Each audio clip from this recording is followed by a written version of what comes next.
नमस्कार साथियों, आज हम आपके लिए कुछ इम्पोर्टेंट एमसीक्यू लेकर आए हैं जो कम्युनिटी हेल्थ नर्सिंग के वैक्सीनेशन से हैं। फर्स्ट एमसीक्यू है हमारा, side effect of haemophilus influenza vaccine is. Question क्या कह रहा है कि जो हीमोफिलस इन्फ्लुएंजा वैक्सीन होती है उसका साइड इफ़ेक्ट क्या है। Option A pain, option B redness and swelling, option C low grade fever, option D all of the above. देखिए क्वेश्चन में क्या पूछा गया है, जो हीमोफिलस इन्फ्लुएंजा वैक्सीन होती है इसका साइड इफेक्ट क्या है। तो pain, redness and swelling and low grade fever ये कॉमन साइड इफेक्ट हैं। ये कॉमन साइड इफेक्ट हैं और ये हीमोफिलस इन्फ्लुएंजा में ही नहीं बल्कि किसी भी वैक्सीन में देखने को मिल सकते हैं। At the site of injection, जहाँ पे इंजेक्शन लगता है वहाँ पर पेन होना जाहिर सी बात है, हो सकता है रेडनेस और स्वेलिंग भी हो सकती है, और वैक्सीनेशन की वजह से लो ग्रेड फीवर भी हो सकता है। तो ये कॉमन साइड इफेक्ट होते हैं, ये हीमोफिलस इन्फ्लुएंजा के साथ साथ किसी भी वैक्सीन में देखने को मिल सकते हैं। सीरियस साइड इफेक्ट कौन से होते हैं, जैसे सीवियर एनाफाइलेक्टिक रिएक्शन जो होता है, एनाफाइलेक्टिक जो रिएक्शन होता है ये सीवियर साइड इफेक्ट होता है। जैसे एक अर्टिकेरिया होता है, अर्टिकेरिया जिसमें पिथी उछरती है, हल्के हल्के रेसेस से देखने को मिलते हैं। ये जो होते हैं ये कॉम्प्लिकेटिव साइड इफेक्ट होते हैं, सीरियस साइड इफेक्ट होते हैं। इनमें जो है ज़रूरत होती है ट्रीटमेंट की, और जो दिए गए हैं ये कॉमन साइड इफेक्ट हैं, ये हीमोफिलस इन्फ्लुएंजा के साथ किसी भी वैक्सीन में देखने को मिल सकते हैं। तो ऑप्शन डी जो है वह राइट आंसर है। Side effect of haemophilus influenza vaccine is option D is the right answer. चलते हैं नेक्स्ट क्वेश्चन की तरफ। नेक्स्ट क्वेश्चन है, diluents used into measles should be store. Question क्या कह रहा है कि जो मीजल्स वैक्सीन होती है इसके लिए जो डायल्यूएंट यूज किया जाता है जिसमें डिजोल्व करते हैं वैक्सीन को, वह किस टेम्परेचर पर स्टोर किया जाता है। Option A in freezer, option B at 2 to 8 degree Celsius, option C at 20 degree Celsius, option D at room temperature. देखिए जो डायल्यूएंट होते हैं मीजल्स का ही नहीं बल्कि किसी का भी जो डायल्यूएंट होता है वह 2 से 8 डिग्री सेल्सियस पर स्टोर किया जाता है। तो option B is the right answer. 2 से 8 डिग्री टेम्परेचर जो होता है रेफ्रिजरेटर में, इसमें बहुत सी वैक्सीन भी स्टोर की जाती हैं, और जो डायल्यूएंट होते हैं किसी भी वैक्सीन के लिए वह भी स्टोर किए जाते हैं 2 से 8 डिग्री टेम्परेचर पर। इन फ्रीजर, जो फ्रीजर होता है रेफ्रिजरेटर में, जो फ्रीजर कंपार्टमेंट होता है इसमें कुछ वैक्सीन होती हैं जैसे ओपीवी और मीजल्स, ये फ्रीजर कंपार्टमेंट में रखी जाती हैं। तो जो क्वेश्चन में पूछा गया है option B is the right answer. चलते हैं नेक्स्ट क्वेश्चन की तरफ। नेक्स्ट क्वेश्चन है, how many fully frozen ice pack to be used inside the vaccine carrier. Question क्या कह रहा है कि जो वैक्सीन कैरियर होता है उसमें कितने फुली फ्रोजन यानी फुल आइस पैक जो होते हैं कितने रखे जाते हैं वैक्सीन कैरियर में। Option A 2, option B 4, option C 6, option D 8। देखिए जो इमेज हमने लगाई है इस क्वेश्चन में वह है वैक्सीन कैरियर। तो ये वैक्सीन कैरियर हो गया। वैक्सीन कैरियर में जो फुली फ्रोजन आइस पैक होते हैं वह 4 होते हैं, 1, 2, 3 और 4। ये 4 जो दीवारें होती हैं वैक्सीन कैरियर की, प्रत्येक दीवार पर फुली फ्रोजन यानी फुल फ्रीज हुए होते हैं ये आइस पैक उसमें लगाए जाते हैं। तो ये 4 fully frozen ice pack vaccine carrier में लगाए जाते हैं। तो option B is the right answer. चलते हैं नेक्स्ट क्वेश्चन की तरफ। नेक्स्ट क्वेश्चन है, in which condition vaccine into vaccine carrier can be used till 48 hour. Question क्या कह रहा है कि किस कंडीशन में जो वैक्सीन कैरियर में वैक्सीन होती है वह 48 घंटे तक यूज की जाती है।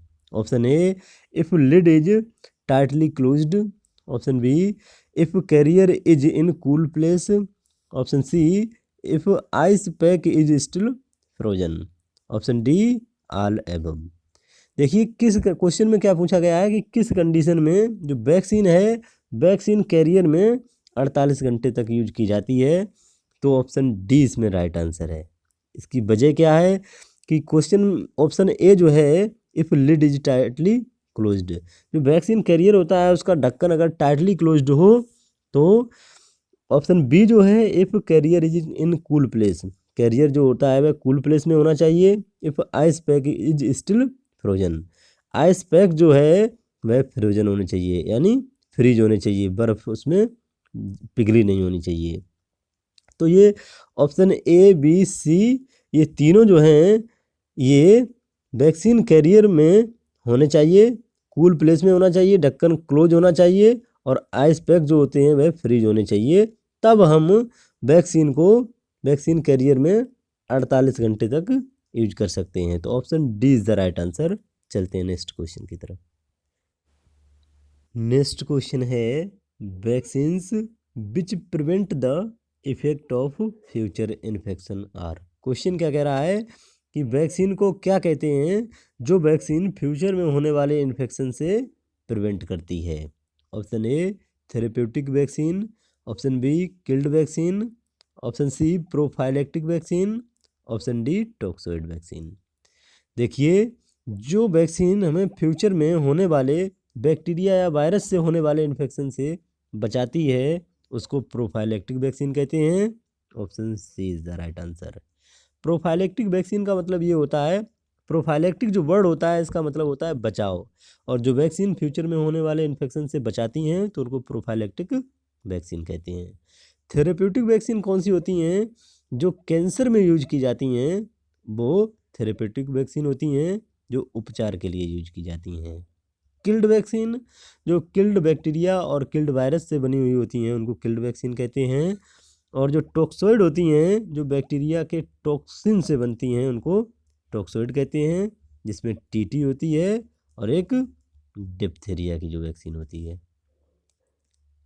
तो इनको टॉक्सोइड कहते हैं। क्वेश्चन में जो पूछा गया है option C is the right answer. चलते हैं नेक्स्ट क्वेश्चन की तरफ। नेक्स्ट क्वेश्चन है open vial policy is applicable to which of the following vaccine. Question क्या कह रहा है कि जो ओपन बाइल पॉलिसी होती है वह एप्लीकेबल होती है नीचे दिए गए में से किस वैक्सीन पर। Option A measles, option B Japanese encephalitis, option C rotavirus, option D hepatitis B. देखिए जो ओपन बाइल पॉलिसी होती है, ओपन बाइल पॉलिसी का मतलब ये होता है कि जो मल्टी डोज वैक्सीन होती है उसको पार्सली यूज के बाद रीयूज किया जा सके।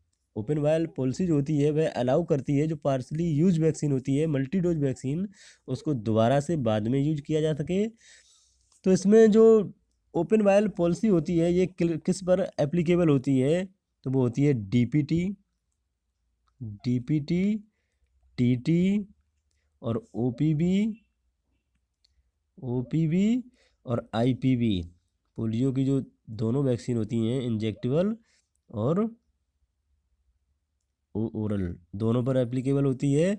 और एक पेंटावलेंट जो होती है इधर लिख दे रहे हैं, पेंटा जो वैक्सीन होती है उस पर, और एक हेपेटाइटिस बी जो होती है उस पर, जो हेपेटाइटिस बी होती है उस पर भी एप्लीकेबल होती है। तो जो क्वेश्चन में पूछा गया है open vial policy is applicable to which of the following vaccine, तो option D is the right answer.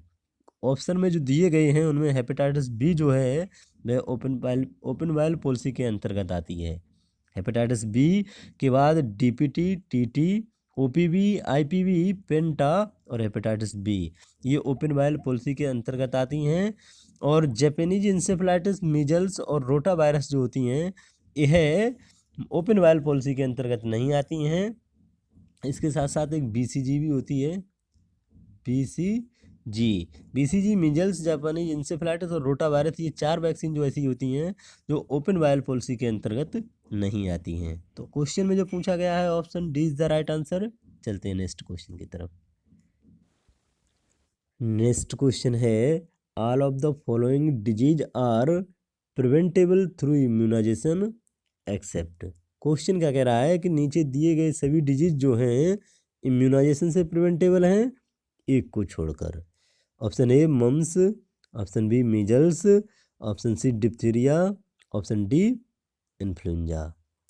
देखिए मम्स, मीजल्स और डिप्थीरिया जो है यह इम्यूनाइजेशन से प्रिवेंटेबल है, एक्सेप्ट में जो है वह इन्फ्लुएंजा है, इसको वैक्सीन से प्रिवेंट नहीं किया जा सकता। तो option D is the right answer. जो इन्फ्लुएंजा होता है यह प्रत्येक वर्ष अपने नए स्ट्रेन के साथ डेवलप होता है, इसलिए इसको प्रत्येक साल प्रत्येक वर्ष इसको अपडेटेड इसको वैक्सीन बनती है। इसके लिए प्रत्येक वर्ष इसके लिए अपडेटेड वैक्सीन बनती है। तो इन्फ्लुएंजा जो है यह वैक्सीन प्रिवेंटेबल डिजीज नहीं है। तो option D is the right answer. चलते हैं नेक्स्ट क्वेश्चन की तरफ। नेक्स्ट क्वेश्चन है which of the following statement is most appropriate to convince a mother for immunization of her child. Question क्या कह रहा है कि नीचे दिए गए में से कौन सा स्टेटमेंट है मोस्ट अप्रोप्रिएट स्टेटमेंट है जो कन्विंस करेगा मदर को बच्चे के इम्यूनाइजेशन के लिए। Option A immunization is okay for your baby, option B vaccine are expensive and you are getting it free, option C vaccine will prevent the occurrence of that disease in future, option D government will take care of all post immunization complication। देखिए mother को convince करने के लिए जो most appropriate statement होता है वह होता है option C vaccine will prevent the occurrence of that disease in future. तो option C is the right answer.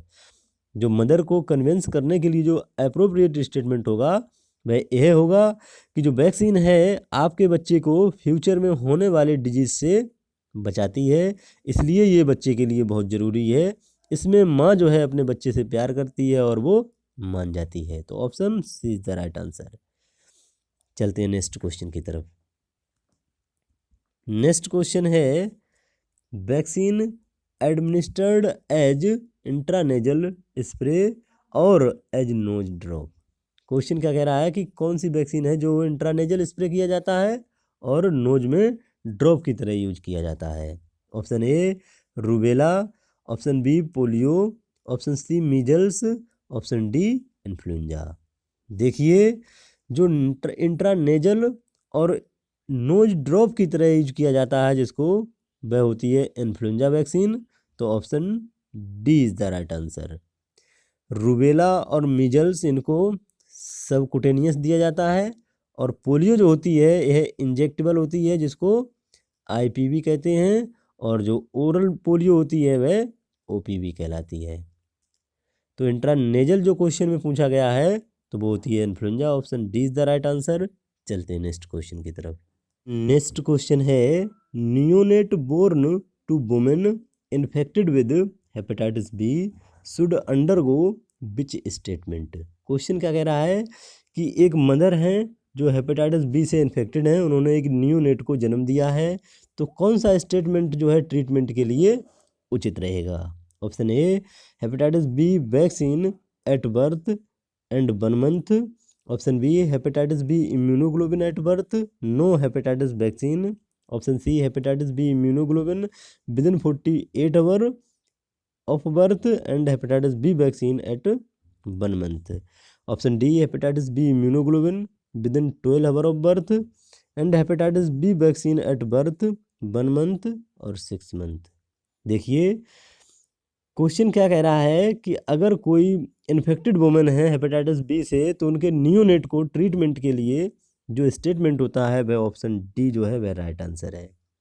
Hepatitis B immunoglobulin जो होती हैं वह विद इन 12 आवर लगा देनी चाहिए और हेपेटाइटिस बी वैक्सीन जो होती है वह एट बर्थ और 1 मंथ और 6 मंथ। हेपेटाइटिस बी की 3 वैक्सीन लगेंगी, एक एट बर्थ और एक 1 मंथ पर और एक 6 मंथ पर।